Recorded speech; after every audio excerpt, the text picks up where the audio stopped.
Friends, welcome to my YouTube channel. இப்போது நம்ம next CM தமிழ்நாட்டுக்கு யார் அப்படிங்கிறது கிட்டத்தட்ட வந்து கன்ஃபார்மே ஆகிடுச்சு. ஸோ வேறு யாருமே கிடையாது. நம்ம எல்லாருமே எதிர்பார்த்துருந்தால் நம்ம தமிழக வெற்றி கழக கட்சி நம்ம தளபதி விஜய் அவர்கள் தான் வந்து பார்த்தீங்கன்னா நெக்ஸ்ட் சிஎம் வர்றதுக்கு அதிகமான வாய்ப்பு இருக்குது. அதாவது ஏன் அப்படின்னு கேட்டிங்கன்னா, இதில் 3வது இடத்துல வந்து பார்த்தீங்கன்னா திமுக 56% இருக்குது. ஏடிஎம்கே வந்து பார்த்தீங்கன்னா 70% பக்கமாக வந்துருச்சு. பட் முன்னிலையில் வந்து நம்ம தமிழக வெற்றி கழக கட்சி வந்து பார்த்தீங்கன்னா 102% பக்கமாக வந்து பார்த்தீங்கன்னா அதுதான் ஃபஸ்ட் இடத்துல இருக்குது.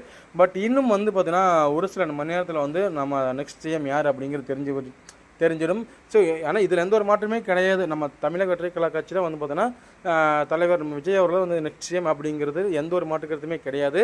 பட் இருந்தாலுமே வந்து பார்த்தோன்னா ஆஃபீஸில் வந்து இன்னும் கொஞ்சம் அதில் தெரிய வந்துடும். பட் நம்ம தளபதி விஜய் அவர்கள் வந்து பார்த்தோன்னா அவருக்கு எவ்வளோ பிரச்சனைகள் எவ்வளோ குடைச்சல்களை வந்து கொடுத்துருந்தாங்க அப்படிங்கிறது நம்ம எல்லாத்துக்குமே தெரியும். எதுக்குமே வந்து பார்த்திங்கன்னா அவர் வந்து ரியாக்ட் பண்ணவே கிடையாது. சைலண்ட்டாக அவர் பாட்டுக்கு அவரோட வேலையை பார்த்துட்டு அவர் பாட்டு அதுக்கான வேலை செஞ்சுட்டே இருந்தார்.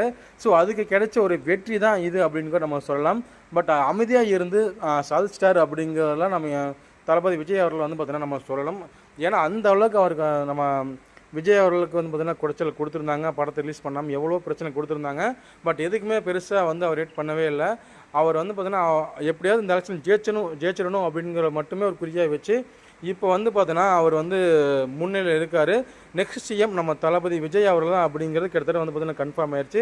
பட் இன்னும் ஒரு சில நேரத்தில் வந்து பார்த்தீங்கன்னா அஃபீஷியலாக தெரிஞ்சிடும். அது வரைக்கும் பொறுத்திருந்து பார்க்கலாம். ஓகே ஃப்ரெண்ட்ஸ், இப்போ இந்த ஒரு நியூஸ் வந்து பார்த்தீங்கன்னா நம்ம தளபதி ரசிகர்கள் தொண்டர்கள் எல்லாத்துக்கும் வந்து பார்த்தீங்கன்னா ஒரு மிகப்பெரிய ட்ரீட்டாகவே இருக்கும். நம்ம தளபதி ரசிகர் தொண்டர் எல்லோரும் வந்து பார்த்தீங்கன்னா இதுக்கப்புறம் விசில் வந்து பார்த்தீங்கன்னா தெரிக்க போகுது அப்படிங்கிறல எந்த ஒரு மாற்று கருத்தும் கிடையாது.